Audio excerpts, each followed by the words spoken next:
Shan, you know what? We're really not in a good spot. And if this is going to be a little your therapy session, Armand, an event, fuck Bree, then I'll hang up now. I mean, you know that's not because how this is probably I am. the reason why you didn't want to have a conversation with me prior. So you have no respect for me, which is why I'm really glad we didn't work out. Did you want him to propose? I think everybody wants to be proposed to that wants to be married one day. Like, it's just nice. It's like a compliment, the biggest compliment. But I wouldn't have said yes. So you wanted him to propose so that you could reject him on TV. So it was after that 8-year span that you guys came to the Marriage Pact agreement, right? When we first dated, there was just something about her that I really liked and loved that I've never encountered with anyone else. And I think that's just what it's just been haunting me, like all those years. Finding the one is a life quest that many people do not complete. Some people, they don't pick anyone. Some people, they pick the wrong one. And some give up hope looking for the one and instead select their 2, 3, 4, or heck, even 5. Now, to me, there's no shame in the latter, especially if both parties acknowledge this choice, not to settle per se, but instead to secure the future they both want by choosing each other, even though they don't tick all of each other's boxes. But you might know that with time and when you're both ready to make that mutual commitment, you might be able to really go all the way. Now, this acknowledgement often comes in the form of a marriage pact. A marriage pact is an agreement made by 2 people that states that if we are both single by a certain due date, we're going to marry each other. People make these pacts for a lot of different reasons: fear of commitment or because the connection is right, but the timing really just isn't quite there yet. However, let's call a spade a spade. For most people, a marriage pact is an all else fails backup plan. But what happens when that plan fails? Or perhaps even scarier, when it succeeds? Now what? And that's what we're talking about on this episode of Lovers and Friends. I'ma take you on a trip, baby, I don't pretend. I said, lovers and friends. I'ma hold you down to the end. I said, Hi there, lovers and friends. This is an incredibly special episode. My name is Shan Boudram, and I am your host, and I am also a sex and relationship expert, and my expertise takes me to a lot of exciting places. Like you might recall, last year in November, I was in Cartagena, Colombia. Many of us have made a marriage pact. We have been in a marriage pact for 7 years. An agreement between 2 people that if they're still single by a certain due date, they'll marry each other. Marcus and I met a few years ago in a club on South Beach. For these 6 duos, the time to make good on their pact is now. Dennis was one of my little brother's good friends. I can't believe we're doing this. We're both still single. So, Are you ready to cement your marriage pact and make good on a promise? Holy I wanted you as like a backup plan if like all else like fell. no. I suck at relationships. It's the truth. He really does. Logan's saving herself for marriage, and I certainly am not. About a year after Cody cheated on me, I ended up dating his best friend. And another one of my teammates. Yeah, so where do I go from there? to the amazing women we came with, hopefully we leave with them too. I don't find that sexy or attractive. You are going to connect with your heart and your genitals. It just felt very, very... Decision day is just 24 hours away. You're either going to marry your marriage pact partner. I'm just freaking out. I think he's gonna do it. Does that feel realistic? Yeah. Or walk away forever. You don't need to leave, honey, because I'm leaving.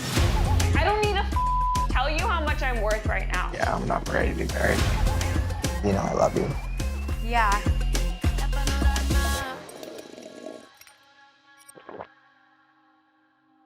We're not getting married, are we? I'm gonna take a step back a little bit. Why? You know you can't go back now.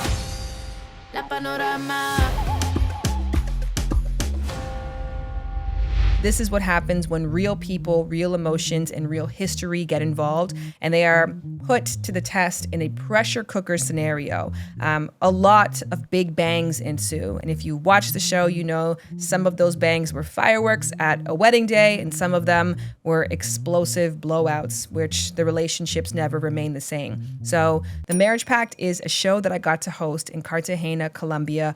All 8 episodes of the show are now available on the Roku Channel. In essence, the title is the premise. 6 couples across North America travel to Cartagena to put their marriage pact to the test. And boy, were they ever tested to see if they aligned in terms of values, long-term goals, lifestyle, and chemistry. Sexual chemistry at that, because y'all know I had to add the spice in there. If you have yet to watch this show, this episode you're about to indulge in, because it truly is an indulgence and a very privileged, unique experience to see behind the scenes of these real people's lives, I highly suggest that you take a pause and go to the RokuChannel.com. You can watch all 8 episodes there for free if you're in America. You can also download the app, sign up for a free account, no matter where you're at. You can download it to your phone. You can download it to your smart TV. And of course, you probably are familiar with Roku sticks. If you already have one, the work is done for you. Just open it up and check for Roku Originals, and you're going to find the Marriage Pact. This should be a free show for people to watch, especially in Canada and in America. And again, not only do I want you to watch this so that you have more context for the richness of these kinds of relationships wherein we know that there's something, but we're not yet ready to try that thing. Again, incredibly relatable. But also, I want you to see my best work. It was a dream come true experience for me and something that I will forever cherish. And I'm telling you to go watch it now, but the real truth is you can actually listen to half of this episode because the spoilers aren't going to come until later. So the first thing that I'm going to do is share the unique stories of the friends turned couples who traveled to Cartagena to see if their marriage pact rang true. But first, I want to tell you about our first of 4 sponsors in this episode, which is Skims. And you know I have been raving about their Fits Everybody collection, right? It is the butteriest underwear, the most flexible bras, and hands down the best bodysuits ever. Well, recently, I have been seeing their cotton loungewear all over my feed, and you know I had to try it. From sizes extra, extra small to 4X, it is their most tagged collection. So I got the cotton ribbed tank, the cotton ribbed thong, the cotton jersey cheeky tanga, and all of this in the stunning bone color. Plus, I got the cotton jersey scoop bralette in mineral as well, too. It is sexy, it's effortless, and the quality is unmatched. Now, don't just take my word for it. There's over 100,000 5-star reviews. Put some respect on it at Skims for a reason. Believe the hype lovers. Go to skims.com. They offer free shipping on orders over $75. And when you place your order, I beg you, go down to the drop-down section where it says, how did you hear about us? Select podcast, and then go to lovers and friends, because that is how I can continue to talk about products that I love and I truly believe that you are going to enjoy. And speaking of enjoyment, let's get into these couples. So here's how this episode is going to go. First, I'm going to introduce the couples to you. Then they're going to talk about how they got into a marriage pact and why they came to the show. Then we're going to take a little brief pause and then continue on to what happened after the show and where they are today. So let's kick things off with Alicia and Quentin, there's something definitely there, but never at the same time couple. All right, so one thing I've always been confused about with your guys' relationship is whether you were genuine friends first or romantic interest first. So on the count of 3, I want you guys to both answer. Romantic. Friends first. How are we friends first? So the fact that you have different answers, yes, I think is accurate to how I saw your guys' relationship, because I wasn't sure if it was the spark that was there or if it was the genuine camaraderie that was there. So Q, I want to hear from you. How did you guys meet? And then Alicia, you tell the story. Yeah, so we met, when I was in Ottawa, I was playing for the Red Blacks, and I met her, I was on the street, just went up to her and said, hey, want to introduce myself. So we exchanged numbers from there. And then we didn't talk for I think a year or so. And then I ended up reaching out because I wanted to do a project in Ottawa for the tourism board. When we got up there, she, thought it was more for the relationship side of it, which I understand, but I was so business oriented right there at that time. So I can understand why she, was frustrated with me, but that's, kind of how. Can I ask a question? So if you went up to her on the street, how was that friends first? That seems like you went up to her because you thought that she was stunning. Yeah, no, she was definitely stunning. for sure. But I think like what I've been taught, like through my family, is like be friends first with like a woman that even if you're attracted with or just friends with, like whatever, like be friends first with them so you can build like a stronger relationship down the road instead of starting off romantic and then like there's no foundation. So that's kind of been my like foundation and background when approaching women. He told me like he was coming to visit. So we were talking every single day, FaceTiming every day for like hours, talking about our lives, family, everything. Like literally what you do with getting to know someone and like them. And then, yeah, he came with his little brother, Jojo, and that's when he told me he needed me to help him with something. He took me on a helicopter. He took me like, dude, we did all these crazy things. And I was like, this is so fun. This is like the most fun I've had with a guy. To me, that was like a date. It was just a very creative date, but it turns out it was not a date. We even took a shower together, made out. Do you know what I mean? This is business. Well, how the fuck is that? Sorry, how's that business? But all of a sudden, I'm here for business. And I was like, what? I was so pissed. He was using me to be his free model. So that pissed me off. And I was like, cussed him out. And I was like, I'm not helping you anymore. Like, I'm done. Whatever you have to film. He did apologize once he thought about it, I guess. He was like, oh my God, I did do that. Like, I guess it does look like that, and apologized. But I honestly think he only apologized because he wanted me to finish, because we still had more to film the next day. And I learned that later on that that's the type of person he is. Oh, more. Like, I learned it then, and I was like, ew, I'm done with this guy. And then I kind of was like, oh, I can use him for like just a friends with benefits thing. Because I was like, he is like attractive enough for me to like want to fuck, but not want to date. And now that I know his personality, I definitely don't want to date him. But he didn't even want that either. And so I took like an 8-hour bus. And by the time I got there, it was just business for him. Like, I wanted to like, hook up. And he was just like, are you crazy? We're here for business. Like, what do you think this is? And I was like, what? And he just got mad at me about that. I was like, okay, now I'm definitely done. We are friends. That's it. And he was like, okay, I agree. We should just be friends. Like, totally agree. And then apparently that just started his love for me. Once I decided I only wanted friendship, that's when he started being like, oh, maybe I like her. Maybe I should be with her, and tried to,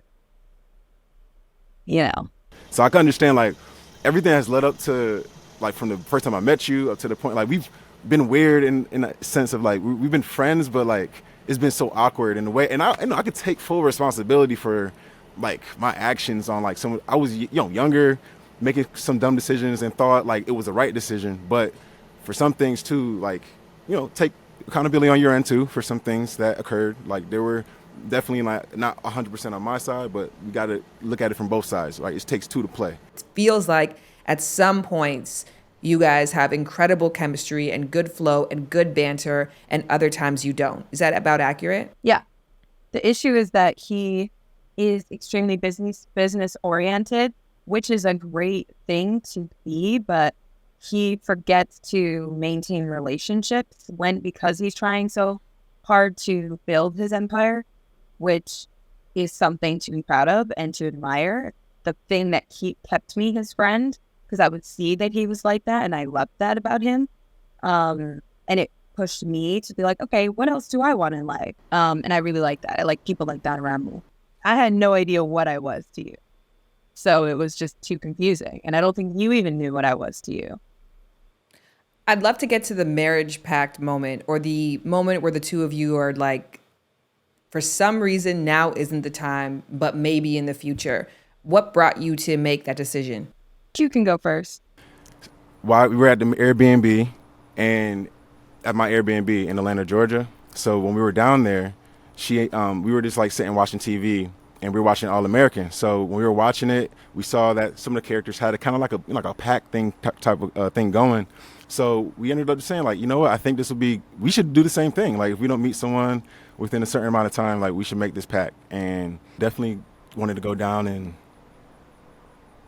see if being in an experience like that would allow us to, with no phones, no technology, would allow us to actually communicate cleaner We never have like an actual breakthrough, friendship issues we had, and then get closer to actually beginning to make that pact true. And I actually was all in. I was all in. So that was kind of my mindset going into it. Really wanted to see it through. What I love about Alicia and Quentin's story is I feel it's incredibly relatable. It's that hot and cold relationship, but because the temperatures are never at the same degree at the same time, it ends up being lukewarm across the board. So what happened when they both went to Cartagena and decided to turn the temperature and the speed up? Were they finally able to figure out and to make it work? You're about to find out, but of course, before that, you have to learn about the other couples. And now, this one, Brie and Armani. It really connected with me in a very powerful way, as I truly believe it will connect with all of you, because this is the story of the best friends, the friends who were so close and so connected. It just seemed like, shouldn't we try to make this more? How did you start your friendship and your relationship, and why did you decide to make a marriage pact together? We met each other randomly while we were in Charleston. Neither of us were living there at the time, and we kind of just hit it off right away. And I remember, I think I said this in my opening pact thing, but we kind of split ways and walked different ways end of the night, and then we both ended up moving back there within the next year and kind of picking up a friendship where we left off, and spent a lot of time together and ups and downs, and just life itself, twists and turns that come along with it. And because we got along so well and had similar personalities and didn't have any kind of serious relationships going on, we decided that we were going to make a marriage pact, and kind of pulled out a napkin while we were out at dinner and wrote it out, and kind of went from there. I just think we gelled really nicely together. We always found a way to find each other, and we had so much in common, and our personalities were so similar, but we can always compliment each other when we would go out, or even when we weren't, and sometimes read each other's minds. So I feel like that just made a good friendship for us. Yeah, we were always kind of in sync and enjoyed doing the same things, and would be out in the dance floor having a good time, and kind of everyone else would fade away, and we wouldn't really care about what else was going on and just enjoy each other's company. It seems like you guys were the only people on the show who were genuinely just friends. Does that sound accurate? Yeah, I think that's accurate, and I also think that we definitely had the strongest friendship of anybody coming in. I was just gonna say, when I met her, I thought she was obviously attractive, and we hit it off, and then, that was it. And then whenever we both ended up moving back there, it was purely a friendship, and it really was all the way up until, midway through the show, I would say. There is an analogy that I gave in my book, The Game of Desire, that I think genuinely suits dynamics like Bree's and Armani's. So when it comes to seeing if you have romantic potential with someone, there's two distinct processes that have to take place to ensure that you have the makings of what it takes. And I liken this to ramen. So with ramen, you've got the broth, and then you've got the ingredients that go into the broth. Both are equally important, but some people make the mistake of only focusing on the broth part, and some people only on the ingredients part. So you can liken the ingredients to the stuff that it takes, right? Like the noodles and the eggs and whatever meat and whatever veggies. And that's like the fundamentals, right? Like, do we get along? Do we have a friendship? Do we have shared goals, shared lifestyle, shared religion? All of those, checkbox things. And then it's the broth. And the broth is really just the secret sauce, the ooze, the flow that you can't put into structured words. It's just a thing that you either have or you don't have between you. You might call this the chemistry. Now, some people make the mistake of only focusing on the broth and they don't have the stir fry ingredients. And some people, it's all stir fry and no broth. So I think when we think about Brie and Armani, we're talking about a relationship where they know for a fact that they have all of the same ingredients when it comes to the stir fry component of the ramen, but they went to Cartagena to see if they could get that sauce going, if they had that broth and that chemistry. And again, to find out if they did, you either go watch the show or you keep watching this episode, because we're going to get into it and it gets thick. Yeah. Speaking of thick, let's talk about Julie and Cody. They're not thick at all, but they got into the thick of it. Julie and Cody were in a committed relationship in college, and they had the ramen. They had the stir fry, and they had the broth for each other. But They didn't have the etiquette, the ethics, and the maturity to keep that fire going, to keep the soup piping hot. I'm gonna drop the analogy right now. Long story short, basically happened is that Cody ended up sabotaging the relationship by cheating on Julie, and Julie, heartbroken by this, ended up getting back at him by hooking up with one of his friends. Now, this caused a hotbed of resentment for both of them. However, the memory of the ramen and of that special thing that they shared always stuck with them, and they wondered, with time and maturity, could things be different? I want to go back now to the very beginning, to a question you've answered many times before. How did you form your marriage pact and why? How and why?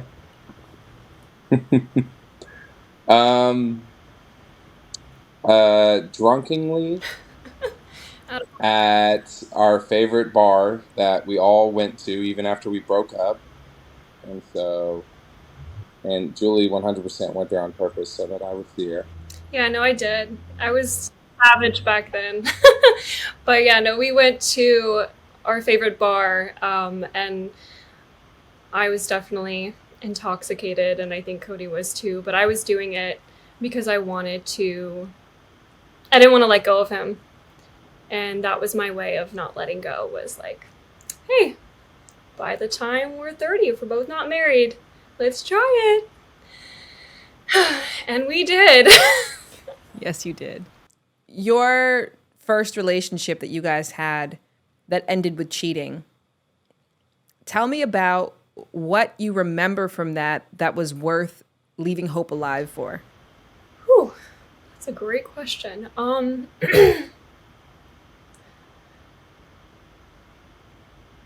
think the reason why I wanted to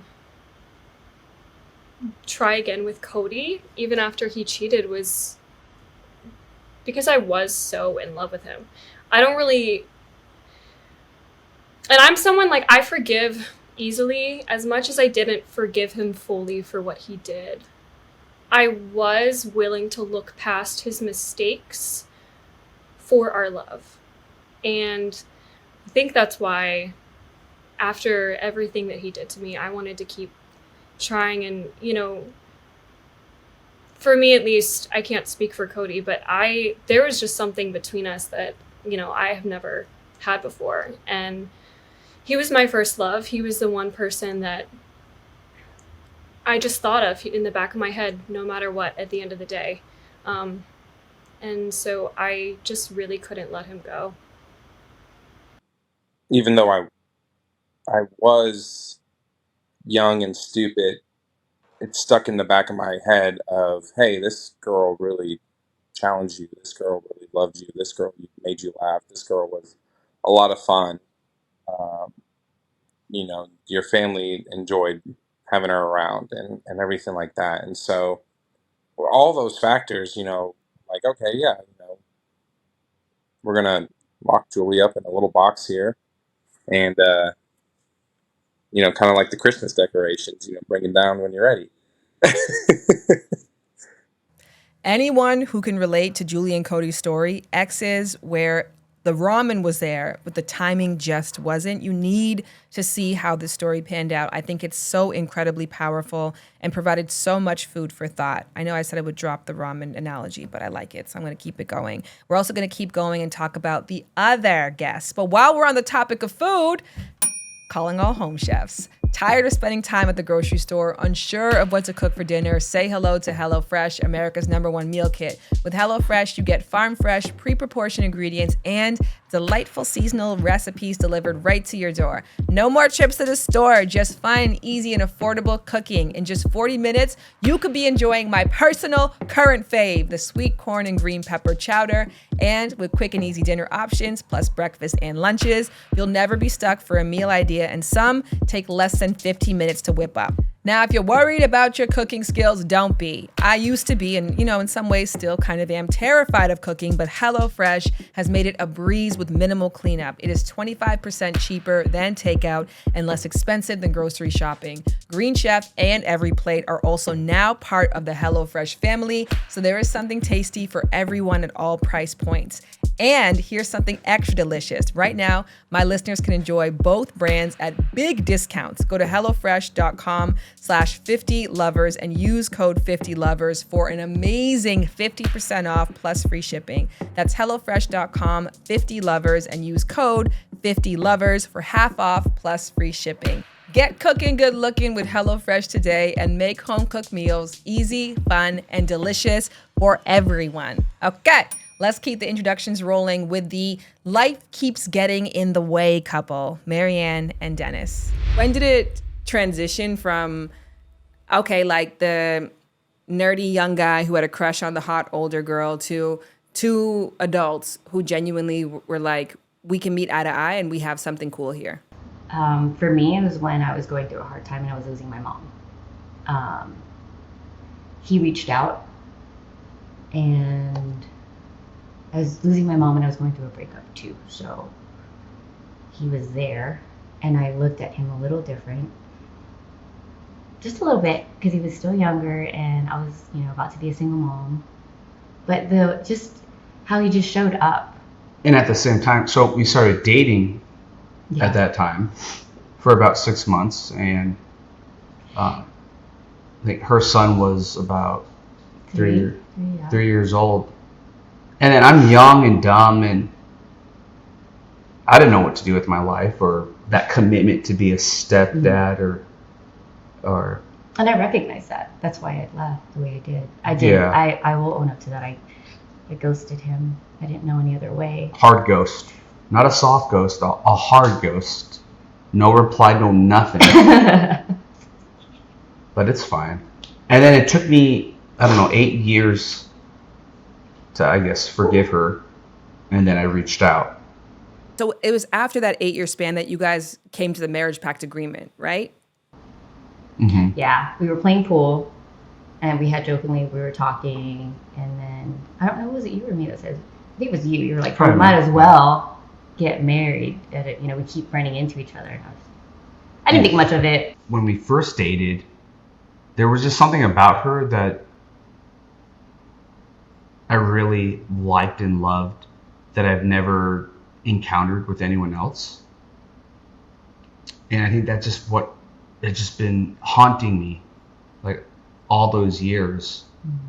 What was that thing? I would say the number one is how thoughtful she is, because I believe I'm a very thoughtful person. Do you think that there was a world where you could have come to this place of acceptance and love and willingness to try and willingness to be better 8 years ago or 10 years ago when you guys first dated? No. No, definitely not. I wasn't ready. I wasn't mature at that time. Definitely not. Like, if we were to stick together 8 years ago, we wouldn't be together right now. My best friend asked me that last night too, and I said no, we wouldn't be together.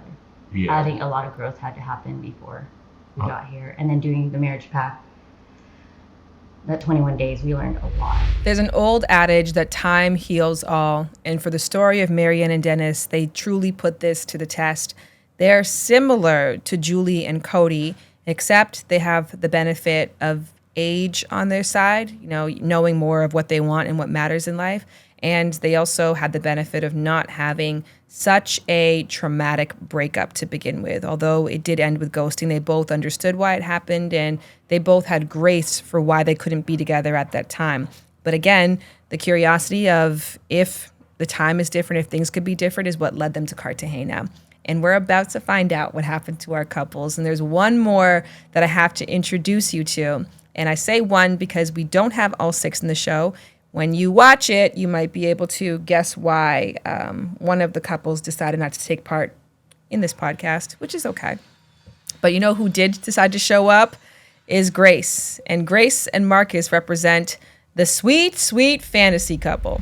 Okay, so I think the fact that you're here by yourself speaks to itself a little bit. Were you dreading or looking forward to seeing him today? Honestly, for me, I didn't care either way. I've moved on. I'm moved on, doing my own thing. It didn't matter. And I think for me, it's kind of a non-issue at this point. And I think, again, I felt disappointed the lack of effort to even, like participate in this part of the experiment, in the experience. But it's why would I be surprised, right? Like, people are always going to show you who they are. You just have to listen. And time again, Marcus showed me he's really good at partying and he's really good at having a good time when he's out. But beyond that, there's not much to offer, So it was sad. All right, so take us back to the beginning. Why did you decide to make a marriage pact with this man and travel to Cartagena to see if this would actually ring true? Well, I have to say, like, when I saw Marcus in the fun times, when I saw him out and about, and I think when you watch the show, you see how vibrant he gets when he's out and about. It's a good way of putting it. And we sure did, didn't we? But no, I mean, like, I've been on the other side of that, right? So, like, I've seen that fun, exciting side of him, and that's the side that made me want to create the pact, right? And he's the one that initially asked me for the pact. But the reason why I said yes was because that was the side of Marcus I was used to seeing. And then, and that happens a lot in relationships, right? Like, when you start to get in there and you start to talk about real issues and real things, you start to realize who that person really is, not just who they're showing you who they are. This goes into the reality TV history library. And when it does, and there's a tape called The Story of Grace and Marcus and the moral of that story, what would the story be and what would the moral of the story be? Ooh, that's a great question. I think, the story would be, I think it would be a romantic story. I think it would be a fun story. So, I think a little bit of a fairy tale, right? But not with the fairy tale ending. So we definitely had, the fun beginning and, the Prince Charming and the fun guy and all this. And we had that romance and that flair and all of that. But, it didn't have that ending. And, like, it almost makes me disappointed in myself because I didn't choose better, Less in him because he can do whatever he wants in his life. Like, I literally do not care. And he can run his show the way he wants, right? But I was that, seeing that and just, him kissing that girl and not having enough respect for me as a friend, and then him doing that stuff he did afterwards, like, it's just like, man, like, you really do not care about anyone but yourself, and how selfish those actions are. And I think it just made me feel sad that I didn't see that, like, why didn't I see that, and what can I do better next time to see that next time, so, but it's all a learning experience. Yeah, I mean, I think it's hard to see something when you're not in front of your face. And then, to your point, you guys saw each other in these environments that he is capable of being his full self in, but maybe in day-to-day life, which is evident in his career and maybe other parts of his personal life, he's really not able to, like, expand and be authentic and be full and be brave. So it's kind of logical, I think, from that point. I think the game that I would play going forward is kind of one of these things doesn't belong. Like, if you look at somebody and you're having some kind of disconnect in the relationship, where whether it's like, hey, we're long distance, but no one's making the move, but there's really fire between us, or we have something really great here, but you're not pursuing or moving forward in the way that I'd want you to. Whatever the reason is that causes you to make a pact because you're acknowledging that right now isn't the time, I'd kind of take a pause and say, okay, well, something isn't happening where this is, evolving as it should. Is this person's whole life indicative of this kind of behavior where they don't go for what they want? Yeah, but I mean, that's the hard part, like, until you get in there and start digging, like, you don't have any of that information.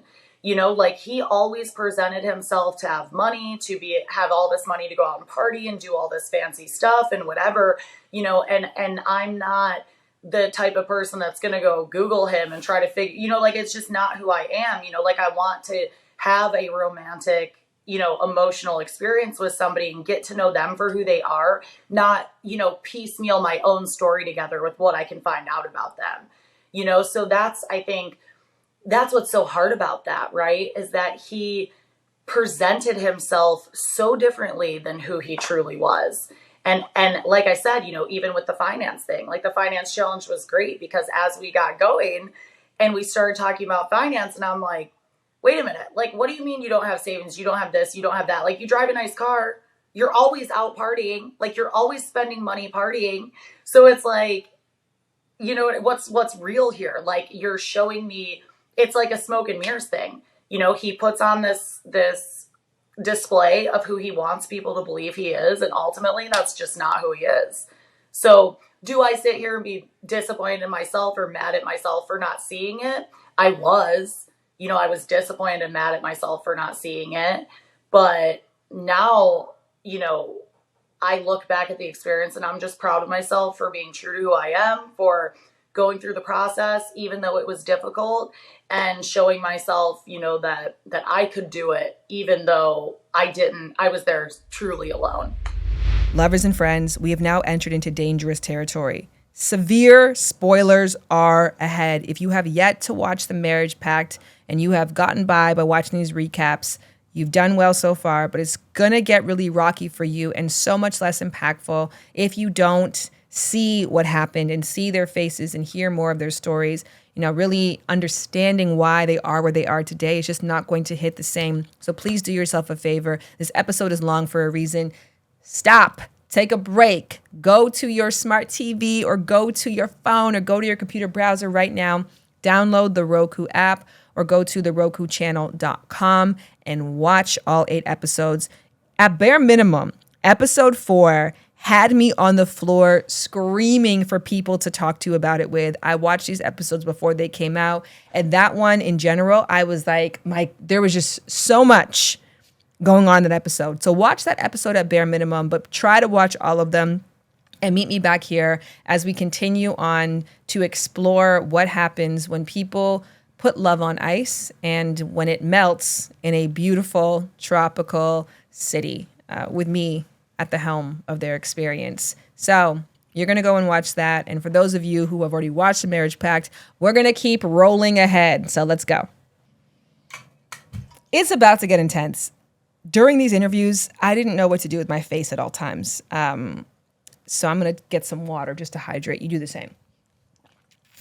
Which reminds me, this episode is sponsored by Liquid IV, the #1 powered hydration brand in America that is now available and sugar-free. It has 3 times the electrolytes of the leading sports drink, 8 vitamins and nutrients for everyday wellness, and it hydrates the body 2 times faster than water alone.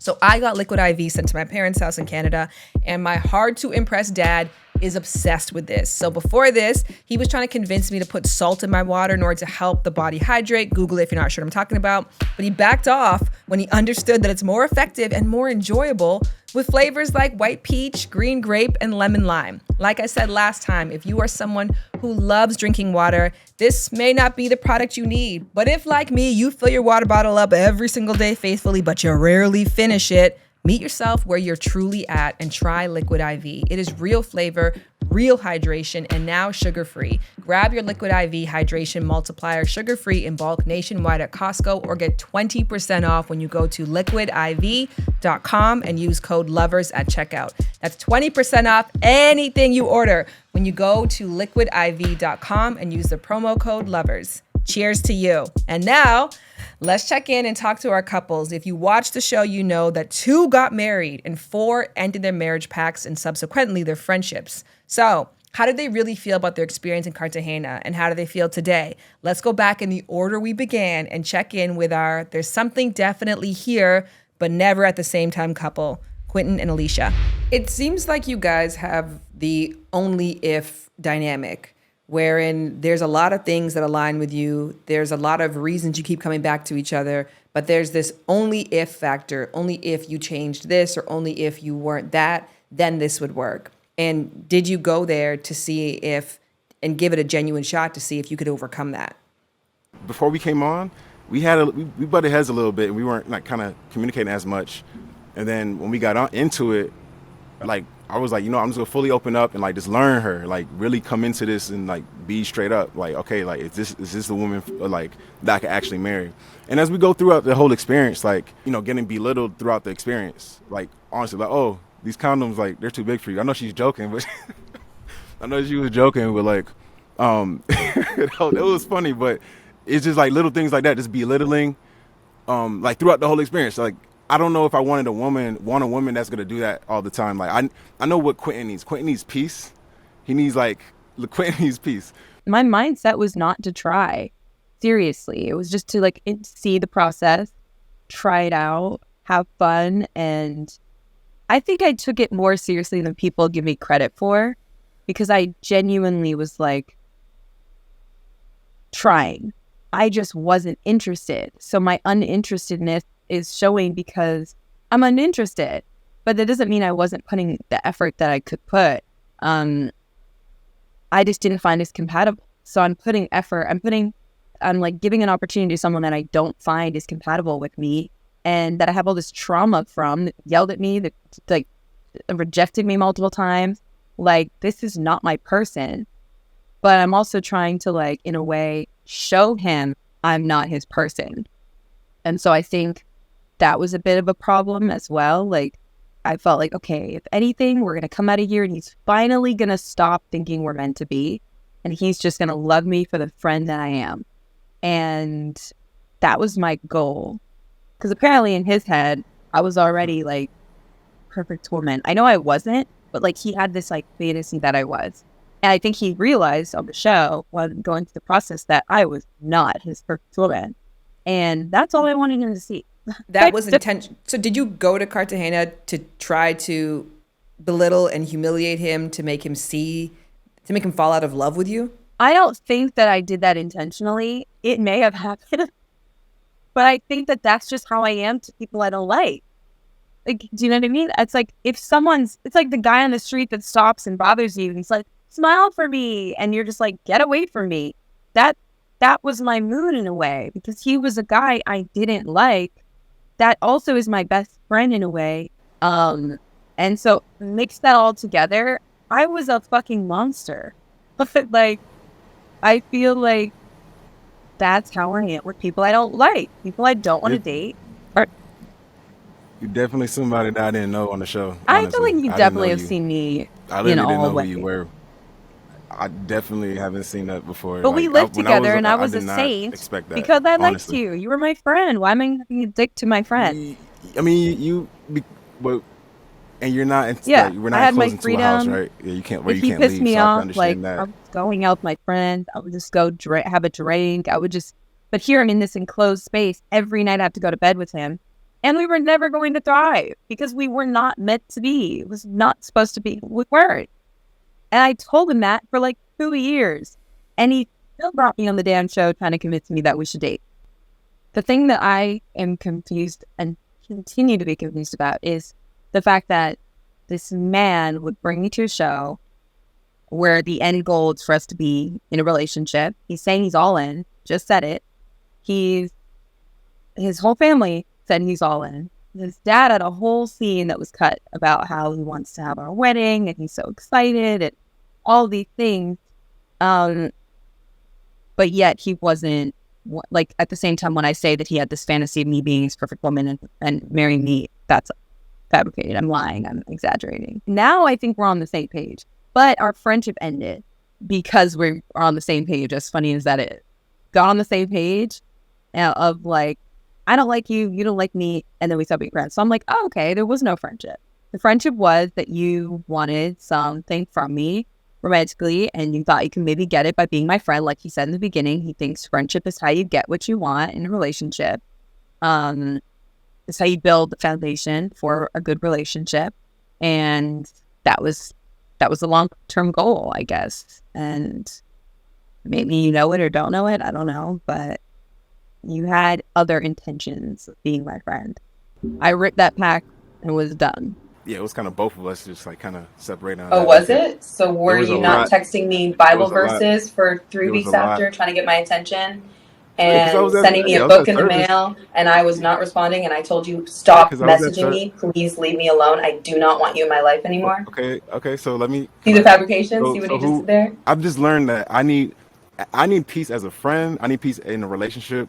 Anyone that's like complaining, that just has no good intentions on certain things in their mindset, like I can't be around that energy. But I know that she has good intentions on certain things but I just can't be 100% around it all the time because I know it's not healthy for me as a person, honestly. And I haven't told her that, but that's just me being straight up. Like, I know You have told me what I that. need. I know what I need, and I know that if I'm around Alicia too much, there's some things that, like, parts of me that may come out. The best doesn't come out of me, honestly. Like, when I'm around some other friends and stuff, the best comes out of me. So I need to be around people that are going to help bring the best out of Quentin, and they're going to uplift Quentin and not degrade Quentin. And that's the biggest thing. And have I been perfect? The way that you act is a reflection. When you're with someone, it's a reflection of yourself.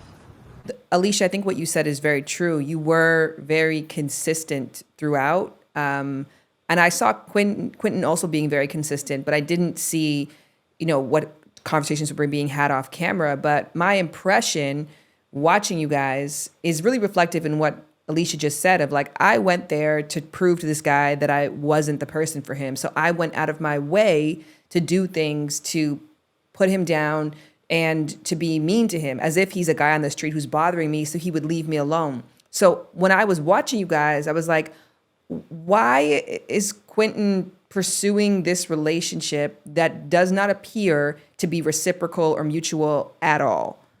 So I think that the show did a better job of showing more of a balance than I personally saw. That was another thing that I kind of was trying to show him, like, why do you want this? That's why I call it a fantasy, because it makes no sense. There was nothing in there that showed that we were compatible. I said it to him daily. I tried to leave. I was like, I don't think we should be here. I don't think that it's working. I was like, confused me. 1 minute it's like, I'm in love with you, grabbing my face, I will marry you. And then the next minute it's like, oh, if it happens, it happens. And I'm just like, what's going on? Like, do you love me? Do you want to marry me? He even told me after the show that he actually had someone else that he called first.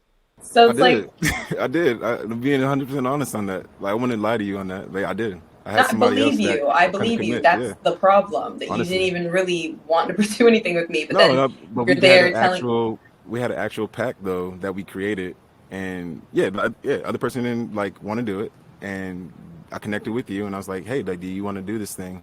And you said yeah. And if you didn't, then I could have ended up. Then you shouldn't have come on the show. Then, honestly, if you didn't really want to do this, then why did you convince me to? You commit? No, but 100%. It takes two to tango. So, like, why did you want to still do the experience? Yeah, I went through all the different parts of the casting, and everybody, they were like, your story is great. It makes sense. It is legit. And I told everyone I don't really think that I would date him. I said that in all my videos, and they still casted me. It's not like I lied at any point. I said, I don't think I want to be with him, but I'm open to trying. That is...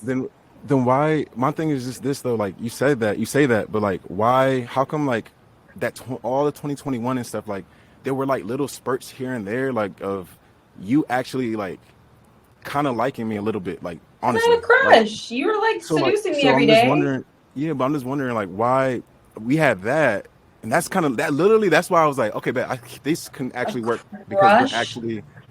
I'm just saying to you, like, that stuff happened through our experience in 2021. So like, I'm like, okay, so there's actually something here. Like, we can actually go on, and if it doesn't work, great. If it does, perfect. But there was that's what kind of helped keep things alive, honestly, of why I wanted to call you to actually come on, because of those little spurts. We will call, you give a little, like, what you do, you do this little face, like you, oh yeah, I'm so interested, like, not maybe like want to marry me or something, but you're interested in like our friendship or something. Like, there's still something there that you've always kept.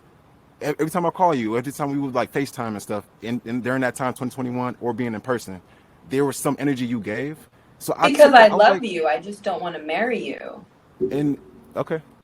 Did you want him to propose? I wanted him to propose just so everybody could see what kind of nonsense he says to me off camera. He basically proposed to me like 5 times, and no one saw it. And it's just, I think everybody wants to be proposed to that wants to be married one day. Like, it's just nice. It's like a compliment, the biggest compliment. So in a way, but I wouldn't have said yes.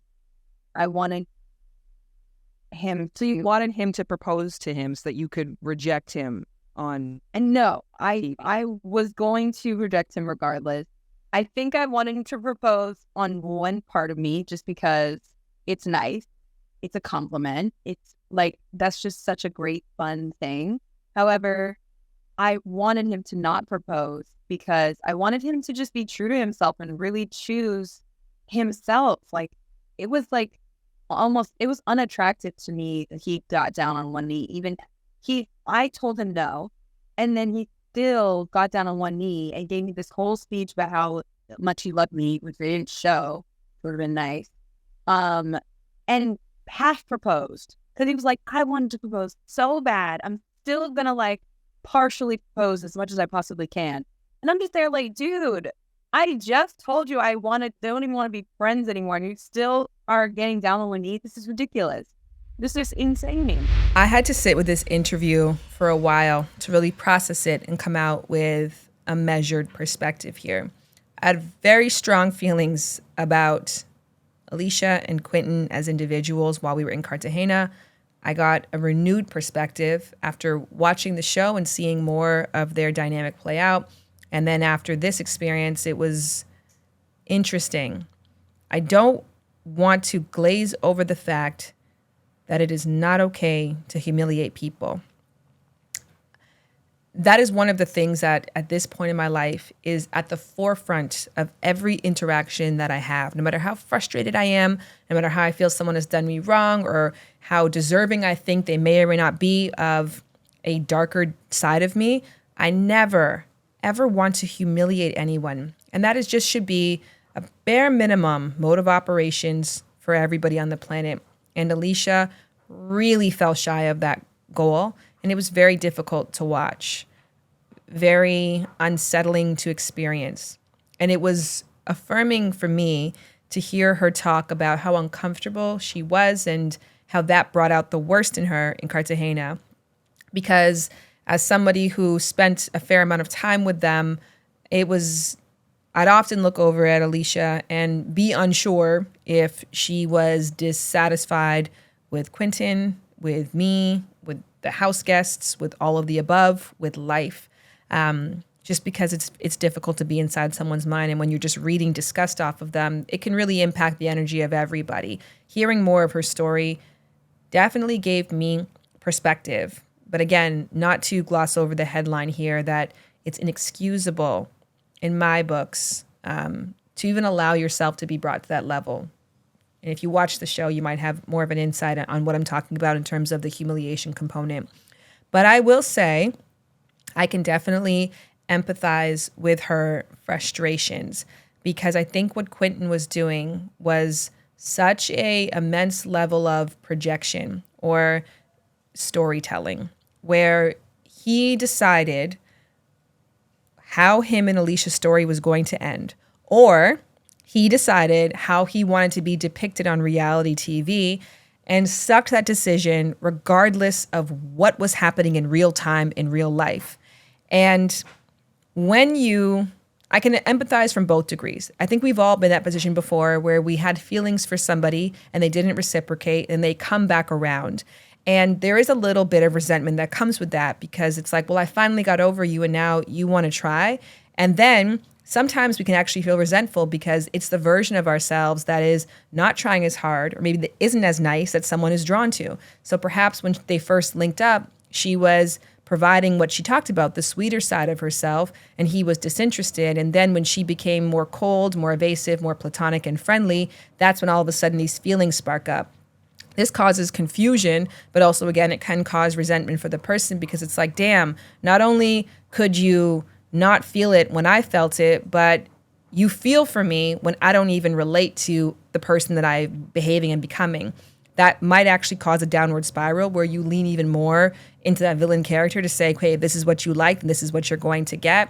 And then I think in this particular case, I can also empathize with how frustrating it would be that this person seems to be moving full speed ahead despite all of the illogical signs that I am purposefully putting in front of you, despite me verbally telling you that this is not what I want for us. Like you're just so hell-bent on an outcome. And it becomes incredibly impersonal when you realize that this person's kindness or their kind gestures have nothing to do with you. It makes you feel like, again, like you're an actor in a book. And if you didn't sign up to be a character in someone's story and you don't even agree with the plot or the ending, yeah, I can imagine that would be incredibly frustrating. I think that leaves Quentin to ask himself why he was so tied to that given outcome, whether that be marriage or the perception of the good guy, the nice guy, the kind one, and at what cost is he willing to put himself through a scenario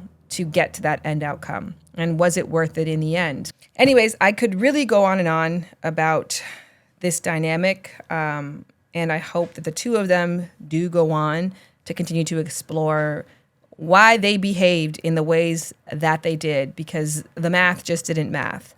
And speaking of math, we're going to get into Bree and Armani, and this is another heavy conversation, because this essentially is what they tried to do, right? Like 1 + 1 should equal 2, right? Like one friend and one friend who are best friends, who get along so valiantly, who have lots in common and really do care for each other. Like that should equal romance, right? And obviously, if you watch the show in their case, wrong. Hi, Bree. Hi, Armani. Hey, Chan. Oh. Is Bree-Mani still a thing? I don't think so. Yeah. The last time I saw you guys, I was in the corner and I couldn't hear the audio, but I watched the two of you walk away from each other.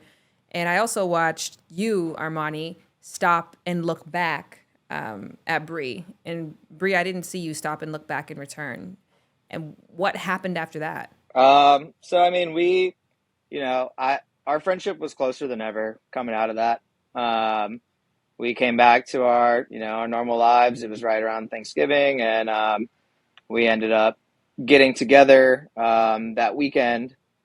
She came up and stayed with me at my parents' place, and basically revealed to me that the real reason she was, holding back was because she had someone she was kind of sort of seeing. I view the story a little bit differently, but okay.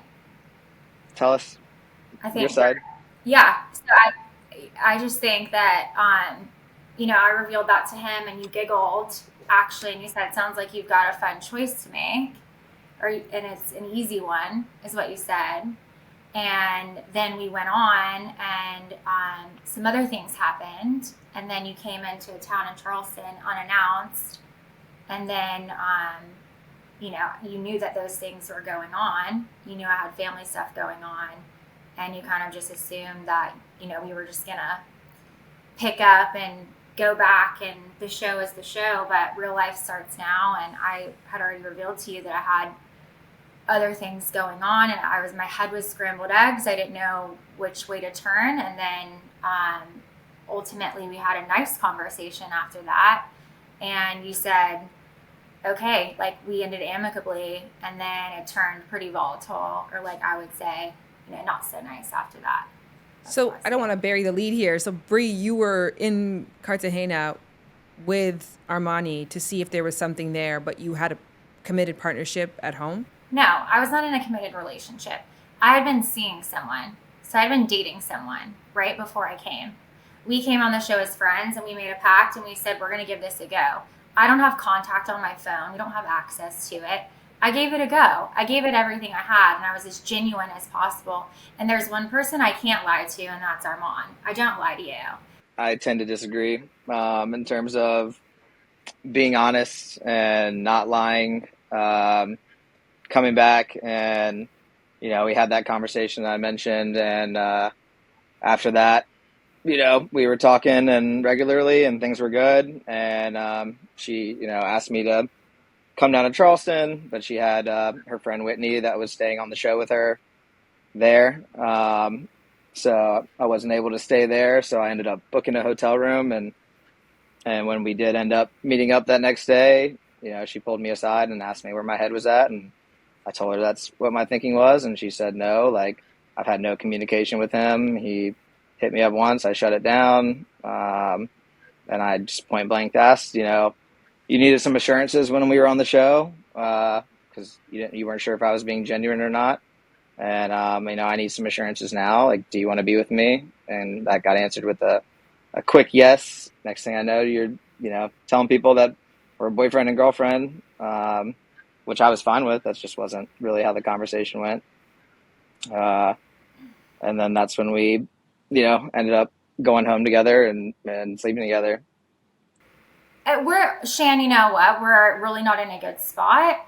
At the end of the day, if we're talking marriage pact stuff, we didn't work out. Afterwards, we didn't work out again. So there's got to be some reason for that, and we can get all into details and we can say all of this stuff. And no. And if this is going to be a little your therapy session, Armand, an event, fuck Bree, then I'll hang up now. I mean, that's not because this how is probably I the am. reason why you didn't want to have a conversation with me prior, because you have no respect for me, which is why I'm really glad we didn't work out. Just like on the show, you wouldn't have a conversation to me to the side, but when the cameras were rolling, you loved me, and you wanted to tell me then. Then, Shan, you just mentioned that he, turned around and looked at me. Well, I'm part of a group chat with the rest of the cast where he said, did you guys like, and if we're talking receipts, did you guys like when I turned around and fake cried? So let's get real. Yeah. Was that I 100% felt like you wanted, when the cameras turned on, you turned on. Oh, I mean. And you know what? Frankly, if this is how it's going down, you refuse to have a conversation with me, but we're sitting on a podcast and you want to bring all of this up and you've got your Dateline notebook of everything and receipts. That's not love. That's not friendship. At the end of the day, if you love somebody, when things break off, you can look at them and say, you know what? It didn't work, but I have respect and love for you ultimately. And my feelings, and I'm upset because of X, Y, and Z, you know what? Moving on. Wish you well. And that's really what I wish you. But not like this. This is ridiculous. When did I refuse to have a conversation with you? What I saw from the two of you, from my experience with you, my perception was that Armani held a romantic torch for Bree and wanted there to be something more. And Bree, it appeared like Armani ticked all of your boxes but didn't light your fire. So it felt like the story of trying to see if the person you friend zoned could be more than a friend. And in the end, it wasn't. And that's, to me, the look back that Armani had for you. All of that kind of aligned with that storyline and that perception. But is that incorrect? I think you're correct, but also I don't trust him. And I think that that's exactly why. I don't trust him. I called him before we started filming. I was bawling my eyes out, like, is this going to be another thing? Are you going to embarrass me? And he put in his pact, I promise to do this and keep you safe and all this stuff. And in theory, sure. But if that's not the case. Did I not do that? That's not the case. I don't trust you. I mean, I think maybe that's me. Yeah, I was going to say, I think that's you. Our promise, I'm glad you brought it up. Of course it's me. Was to, have each other's backs. And the reason that after we did have a decently amicable conversation after a pretty heated fight in which you were telling me you hated me and that I wasn't half the man that Austin was and that he didn't give a fuck about me. I just did. You absolutely did. And we talked later and tried to, figure out where we were coming into that interaction and establish where we were at. Because I told you that I cared about you and I wanted us to always be good and in each other's lives. But if you ever spoke to me like that again, you would never see me again. Then after talking to Alicia and Grace and finding out a lot of things that you said about me behind my back, that's when I lost my respect for you. And that's when I lost that trust. We had this whole promise for us to have each other's back. And then I'm hearing that, you're like, I can't believe Armani thinks he can get with me. Like, he has nothing going for him. I hate his dance moves. They're weird and cringe. I think that he's gay. I'm embarrassed and disgusted by him. I'm mad that he's trying to be in a relationship with me. He's weird and gay and emotional like a sissy. I have this, guy. I didn't say those things. I mean, and you could have came to me. I didn't say those things. And I just don't believe the things that you say, and I don't think that you remember half the things that you say. I don't believe the things you say. I'm not going around saying ugly things about you. Why would I do that? I don't know, but that's and that's fine. Well, I I think answered the null phone. and I void of spoke to this. you. I would love to hear from you. What is the missing link and the missing part of the story that everyone seems to be getting wrong? I don't think that I don't know. I don't think that it's not that I'm not attracted to him or that it's inconsistent. I don't know. My head's scrambled eggs. Can you ask me that question Yeah, again? I think that I'm if it feels like people on the show were saying that you said things that you didn't say, and people were sensing that you weren't interested in Armani, but you actually were, and people were sensing that you weren't all in, but you truly were, I think that I would love to hear what was real for you. Yeah, because I love Armani as a human being. It's stupid. And this is hurtful. And no, of course, we're best friends when we came on the fucking show. Of course, I'm dating other people. That's my real life. I gave up my fucking job for the show. I got fired. Fuck you, Armani. I didn't ask you to Like, do I'm any not of gonna that. come and I do told that. you not to do that and that we didn't I need to know, but go. I tried to take care of you. I told you weeks in advance that you needed to tell them. I don't want you to cry. I don't want you to, like, I don't want to hear it. I don't want to hear it. I called him. I made a decision to go on here because I wanted to go on there with him. Everything that I said that was good about you was genuine. And this is not fair. I feel like I'm getting like bashed. Alicia said this, Grace said that. It's a fucking pressure cooker experience. You seem just fine. I mean, I've had months to process You know, it. like, I had my you time. walked away and you're so upset, but you don't seem upset losing me. This is like funny haha to you. I wasn't upset once I heard those things. Once I heard all of those awful things you were saying about me, half of them that you said to my face one night, then yeah, obviously I wasn't feeling that type of way. Like, we had a promise to each other to have each other's backs. And I hear all this terrible And stuff. you've known these people for 21 days. You've known me for years. Yeah, and this is your Why MO. would you? I don't have an MO. I asked you point blank about this other situation. I told you we can be friends if you want to And do I that. told you. And you told me it was done. And I told you told I me wanted it to be was with him. you- I told you ultimately I wanted to see where that goes. Yes, I did. We ended it at your mom's house, and I said I want to see where that goes. 100%. 100%. It's so not true. I'm losing the plot here. So I'd like to summarize how I am perceiving this and correct me if I'm wrong.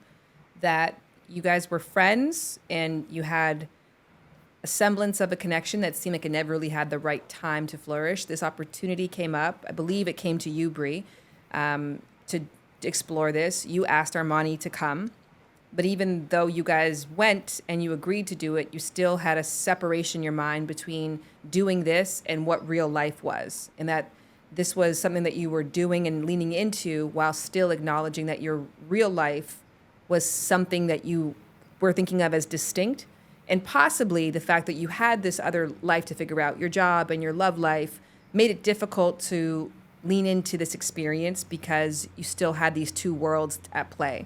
So, but you guys did. I did see both of you try, and I saw both of you put yourself in uncomfortable situations and push yourself, maybe not as fast as everybody else, but you still did. And you acknowledged the discomfort that you were experiencing throughout.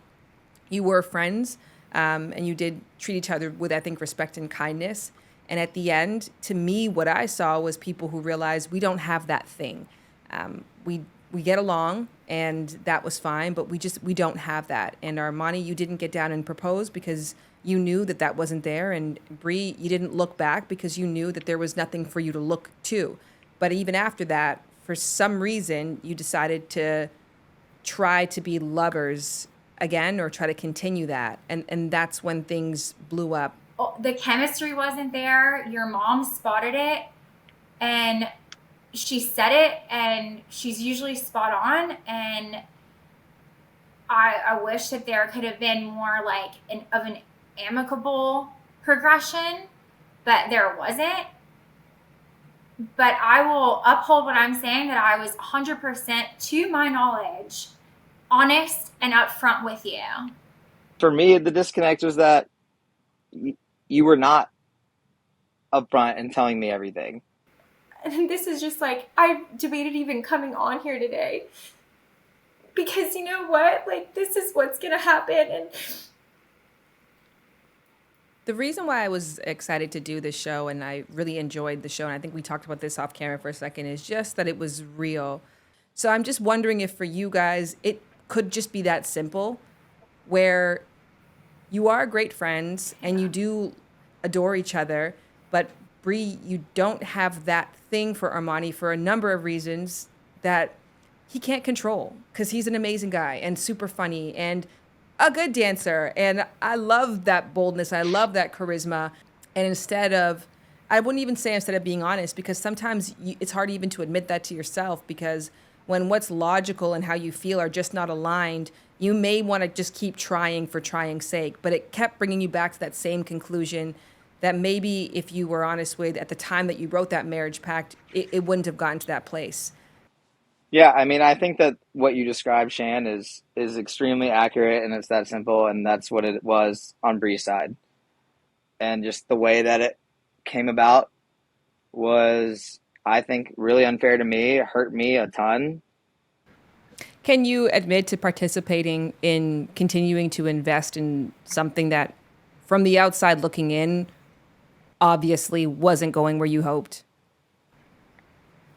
Yeah, I mean, I think I clearly had my doubts and saw things here and there, and like I didn't feel like I was being reciprocated, which I think, we can all kind of see, and which is fine. Because again, just going back to what you were saying and what we agreed with, like, yeah, like ultimately we weren't a right fit. And as much as I may have wanted to see it or wanted to happen or wanted to go through it, that wasn't, in the cards. So yeah, I absolutely contributed to it and wanting, to ensue longer. And then, that did lead to eventually where we got to now. Had we just decided clean break at the end and been friends, I think that we'd probably be each other's best friends right now. You definitely obviously had such a lovely banter and a lovely connection. And I think that's also a part of acknowledging if that connection is possible without the idea of a romantic prospect kind of looming in the background. And maybe, Bree, and this is me projecting my experience onto you, nothing to do with maybe how you feel, but maybe a part of you wanted to keep the romantic prospect alive because you feared that if you took it away, that this would happen. 100%, 100%, Shan. Well, I guess you now have the opportunity to see what happens if it is off the table. But I think that there's obviously apologizing to do, because when you avoid the conversation for so long and then let it run through a show, and then all the messiness that is run through, and then continue just not to say the things to each other, it gets uglier and uglier. But I think there's still a chance just to kind of have a plain conversation that it doesn't matter who texted what or when, and who didn't come forth for a conversation and who heard what from the grapevine. It just matters, what Bree and Armani or Bree Mani, if that still exists, how you guys genuinely felt and what really matters to you next. Well, on that note, is there any possibility that you guys will give the time to heal, which obviously you still have both healing to do on both of your ends, give the time to heal and maybe consider a friendship down the line? I would. As much as I don't want to admit that. I don't know. I would want to. Again, like I said, I shared with them, like I could empathize with the story and with the fear of losing a friend if you didn't keep the hope of the romantic attraction, alive. But if you're unable to say that, it comes out in some really nasty ways. And I think that it could be worthwhile to circle back and just say it. Just say the thing that you've been putting off saying for a really long time and see what happens next when the truth lies between you. Because it doesn't seem like a lot of that has been going on. And this can be difficult to do. And that is where the final sponsor of this episode is perhaps a perfect tie-in to bring in, and that is BetterHelp. Give online therapy a try at betterhelp.com/lovers and get on your way to becoming your best self. Sometimes in life, we're faced with tough choices and the path forward isn't always clear, especially when our history is murky.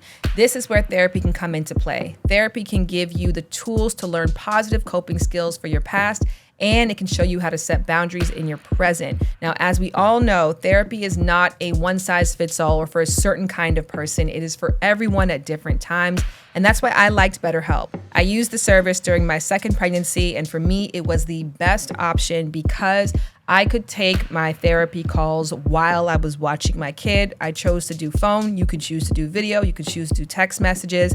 And the customizable, flexible nature of BetterHelp is what was best for me. And if you think that it could be great for you, let therapy be your map with BetterHelp. Visit betterhelp.com/lovers to get 10% off your first month. That's betterhelp.com/lovers.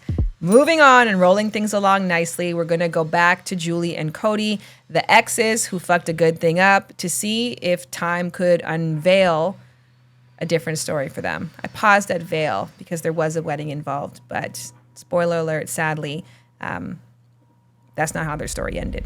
The last time I saw you was supposed to be the most magical day of your life. And it was supposed to be the start of forever, but it didn't really quite turn out that way. Tell me what happened. I mean, we got back to the US after everything that had happened, and we were both, I think, really excited. And we tried like really hard to continue like our commitment to each other. We got into counseling, and that was, I think for me, honestly, the counseling is kind of what made me realize, like, I don't think this is going to work. And to kind of tie into that,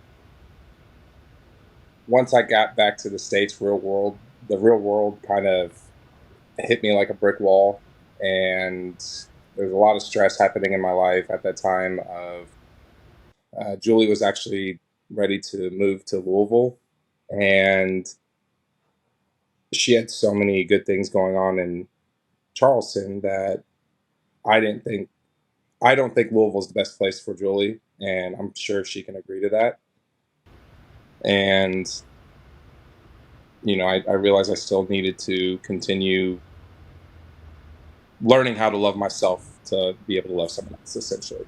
When we got back, you know, Cody really didn't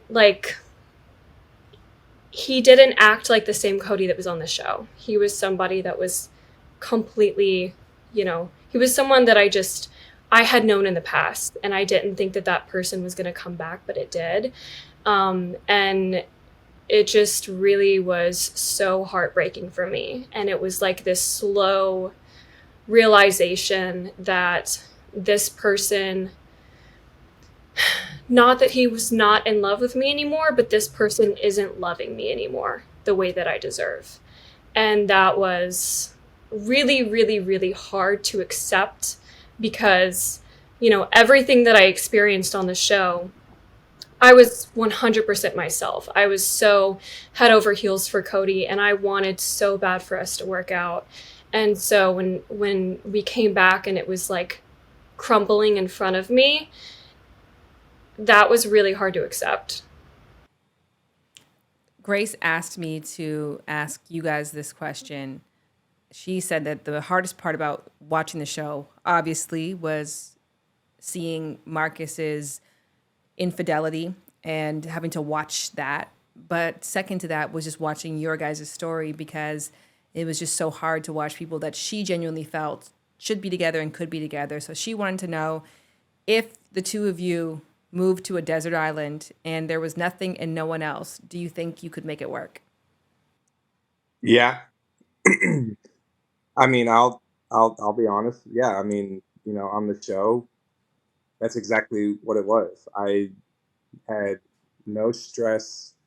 I didn't have to worry about anything, and I just got to focus on Julie, and it was a lot of fun. And she managed to make me cry and show so much emotion. I mean, the show doesn't even show half of it. And, you know, I mean, goodness gracious, I haven't even watched the last episode just because I'm like, great, I'm going to see myself cry. And I don't want to see myself in such a happy place knowing that it's not there anymore, because I did fall back in love with Julie. I was ready to make those next steps, and it all happened so quickly that I don't think the healing side of me had caught up yet. And the healing side has nothing to do with Julie. It has everything to do with all the battles I have and had within myself, that as soon as we got back to the real world, they kind of popped back up and, you know, we're like, hey, we're still here. So I don't know if Julie feels the same, but I mean, I think knowing what I know now, no. If we were on a deserted island, I don't think that we could make it work. Like, trying again, that's just not in the books for me, because, like, when you learn to love yourself, you kind of realize, like, you become your biggest protector, your own bodyguard. And so when somebody starts to treat you a certain way, you throw your guard up and you're like, absolutely not, I refuse. And you fall more in love with yourself and you fall out of love with the person that is treating you that way. And so that's kind of what happened when Cody and I got back here and we tried to make it work. And, you know, when you give somebody so many chances, like Cody's had, you've had so many years to make it work with me, and I've given him so much grace and kindness and have truly forgiven him for what he does, and I don't hold that against him. And so I gave him all those chances, and now knowing what I know, like knowing what I know now, I just kind of realize what kind of person he is, because when you have that in front of you, you don't let that go if that's really what you want. We talked about this actually. This is, none of this is news. We had this conversation because I didn't know you were going to propose. I don't know if you knew you were going to propose up until, the day before, and you were so back and forth in it. And then the dialogue that I had with you was kind of in reflection to when I met my husband. I was on the fritz of being deported from America. I had no money. I was so uncertain in life. I had gone through a period of time of trying to become a Buddhist, and I went to sound baths, and I went to the church. I was looking for answers everywhere. And for me, what I found was the connection that I had with my partner, and the connection and the love that they provided for me was the jump off point for me becoming more sure of myself and more sure of what's possible for me, and also just getting my footing in life. That was my story, was that love was the pathway to getting out of that mess. Do you have a reason why it couldn't be yours? I was afraid that love could have been that path, but also it could have been the reason why that path could end as well. I mean, my mom even said it. My sister and her boyfriend, after watching this show, because she didn't get a chance to go down there with my mom, but my mom even said, she's just like, I haven't seen you this happy, I haven't seen you at this peace. And my sister, was like, oh my gosh, like, what's wrong with you? And her boyfriend telling me, what's wrong with you? And I've a lot of people telling me what's wrong with me, and I'm like, I know what's wrong with me a lot. And in that moment where I saw that love could be the path out of, feeling unstable, feeling uncertain about myself, then I started questioning, well, what happens if that love does help me and then it goes away again? And, I would never expect Julie to do that to me, but it always is in the back of my head. One of the first thoughts I ever had, when Julie said, I'm willing to move to Louisville, I was like, oh gosh, if she moves here and hates it here, she's going to blame me. And sometimes it's just overpowering. I think that you articulated yourself very clearly and very profoundly. And this is not a therapy session, so I'm not going to probe you anymore. I just want to say thank you for sharing that. Everybody that I've spoken to, right? You know, when we were together in this experience, when we sat in that room and I would tell you guys, you're going to decide to marry a marriage pact partner or walk away forever. And then everyone is looking at me like, we're not walking away. We're going to remain best friends, or, you know, like it's not this or that. But everybody who I've spoken to so far, it's really been this or that. And that can be difficult because it can feel like this experience ended your friendship. So I'm curious, when you guys reflect on it, are you glad that you went in light of what happened, or is there a bit of regret because of how it ended? I'm so thankful for going. Honestly, like, you know, I mentioned like, Cody, why did you propose to me? Like, I am genuinely, you know, I don't feel that way. Like, I am so thankful for going through that, because for me, at least, it allowed me to forgive Cody, and I never had forgiven Cody for what he did. And that was something that I held on to. I held on to that chapter of my life. I held on to Louisville. I held on to that friend group and the past. And that was something that literally every year up until going and doing the marriage pact, I would think about it, and I would think like, maybe there's a chance, but I also had this like anger inside of me where I couldn't let go of what he did to me. So going on the show, I like, you know, our like intense therapy sessions that we had, that is truly what helps me forgive and move past him. And I can say I have literally no issue with Cody, like, to this day. You know, I don't have any anger, I don't have any frustration, like, literally just wish, like, Cody, I wish you the best, honestly. And I want you to succeed in everything that you do. And I'm thankful for everything that we did on the show. And even afterwards, we tried and we did give it our best. And that's something that I know is like, I did try my absolute hardest. And I'm someone I have to try and try and try and try until I know for a fact that it's not meant to be. And I feel like we did that. And I'm at peace now, finally. And it's sad, you know, like closing a chapter, but it's also like really beautiful at the same time. Do I regret any of it? In a sense that I miss our friendship? Yeah, absolutely. Even though you were, you know, you hadn't fully forgiven me, you'd throw jabs at me, you know, we still had a fun friendship. And, you know, does that suck? Yeah. But, you know, you truly are such an amazing person. And, you know, I'll admit that, you know, I'll be wondering, hey, how's Julie doing?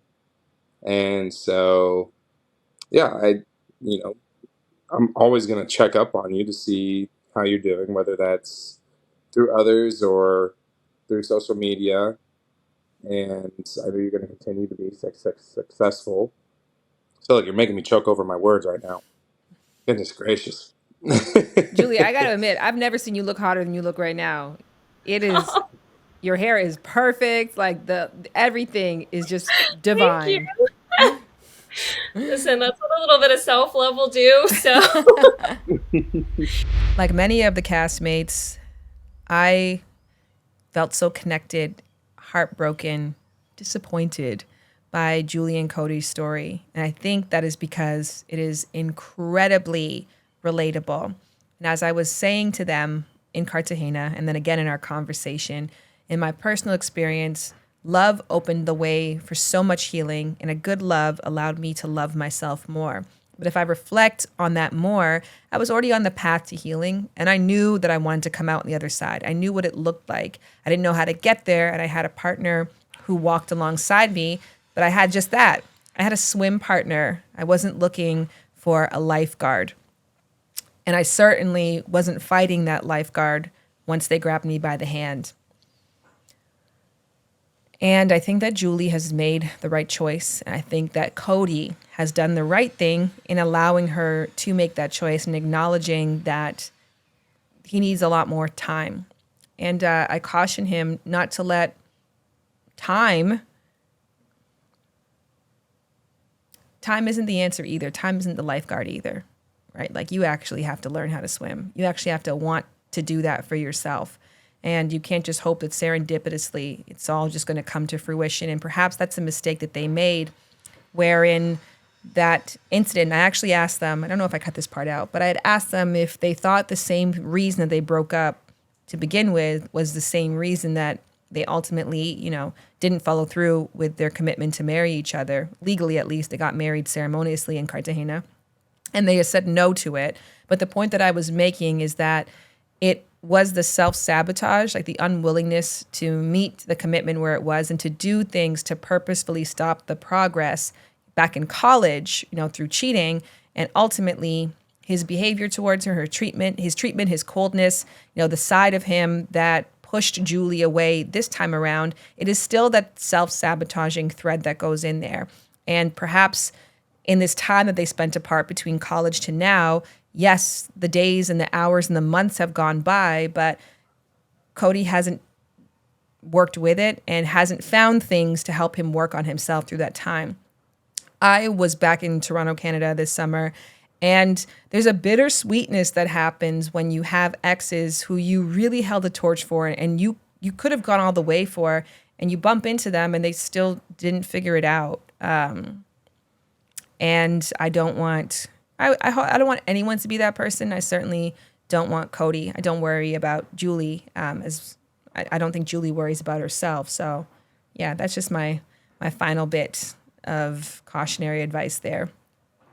Now leading into a couple that needs no advice, and we can proceed with open arms and with big hearts as we hear about the marriage and the admirable commitment that Marianne and Dennis have to each other in their relationship to this day. Marianne and Dennis, rumor has it that you are legally married. Yes. Yeah, we did it. You like this bad boy? I love it. I know you guys got married in Cartagena, but you had to come back and really, really do it. Like say, we're actually going to do it. So congratulations again. It just fills my heart with joy. How is married life? Whew. Married life, basically the same. So that experiment with living with each other for 21 days actually showed a lot about each other and within ourselves. So. And there's really no breaking up now. So we've gotten into fights where it's gotten really heated, and we have to bring ourselves back and be like, what did we promise each other? Mm-hmm. What did we do? Everything that we worked for. So I know I am known to give up so easily, and he's not. So he does remind me that. Mm-hmm. And that's one of the things I've learned about myself, that I also love the answer that not much has changed, because I think that some people get married aspirationally. Like they get married hoping to become someone different. They get married hoping the commitment will become deeper. But I think when you have a genuine good match is when marriage is just a continuation of the standards you already held each other to. And I remember that you guys held each other to a very high standard, which was don't be an asshole. Do you think you've kept that up? 80% of the time, yeah. Sometimes she triggers me and I lose it, but same. We're still together. Yeah. Well, 80-20 is actually, to me, the perfect formula, because you're supposed to be in relationships that are not, because harmony is wonderful, but we know that the hard work and the necessary growth comes from friction. So when you do have, and I love that, Marianne, you even said that, you're being held accountable and held to change in ways that you already felt within yourself you wanted. So this relationship is an opportunity for growth for both of you. Yeah. Mm-hmm. I've been in relationships where you don't fight. And it's almost like, are we just friends then? I've never fought and learned so much about someone and continue to want to learn about someone. And, when it comes to his past or how he grew up, I'm digging deep because I want to know how to treat him. I learned that we fight, but we fight to be with each other at the end of it all. I think we fight, but we fight to stay together is really important, because some people fight and they try to fight their feelings because of the embarrassment or because of the fear, because of insecurities. So do you feel like anybody else kind of brought the same effort and energy and intention that both of you did? I think I saw it in Julie and Cody and Alicia and Quentin. You think they both tried? I think they could have tried harder. I think Armani. Really? Well, I think Armani tried 100%, but I don't think Bree was there 100%. All right, last question here. Marriage pacts. Do you recommend? Why or why not? I recommend them because of this. I mean, I don't know. I really think. I just think it worked out with you and me. It could work out for other people too. I think so, but I just feel like if you don't, I don't know how to explain it. I think it's a good foundation because you start off as friends, and then if you don't really tap into that romantic side, you'll never know. But I just think there's a lot of things that go into it, or that have to go into it for it to work. To sum up their story, I would like to read to you the note that I wrote for them to read on their wedding day in Cartagena. Marianne and Dennis, first and foremost, thank you for your love story. It is one that I'm not just proud to tell my children I got to witness, but I'm ecstatic that one day they will get to watch for themselves because it's on the Roku Channel, which you can all watch right now too. You came on this journey and promised each other not to be assholes. And through your devotion to those simple and poetic words, you've shown the world that love only conquers all when we are willing to fight against our old self and selfish ways too. I felt relief yesterday during your magical proposal, and although today will, of course, bring much more thrilling emotions, I pray underneath it all, that word sums up exactly how you feel right now. You are doing it. Congratulations. I know the universe will scream out, finally, after the two of you say I do. And know that I am there in spirit, screaming the same thing with her. All my love and support, Shan Boudram, OXO. Lovers and friends. I'ma take you on a trip, baby, I don't pretend. I said, lovers and friends. I'ma hold you down to the end. I said, Lovers and Friends is executive produced by Shared Entertainment's Shan Boudram. It is produced by Boudram and Krizia Cruz with production support from 2S Entertainment's Adam Krasner and Brianna Barone. The Lovers and Friends theme song is produced by Sean Ross and performed by Jared Brady, who also does the scoring and engineering on our episodes. Lovers and Friends is powered by Audio Boom and made possible by our incredible sponsors who you can show love to by reading our show notes.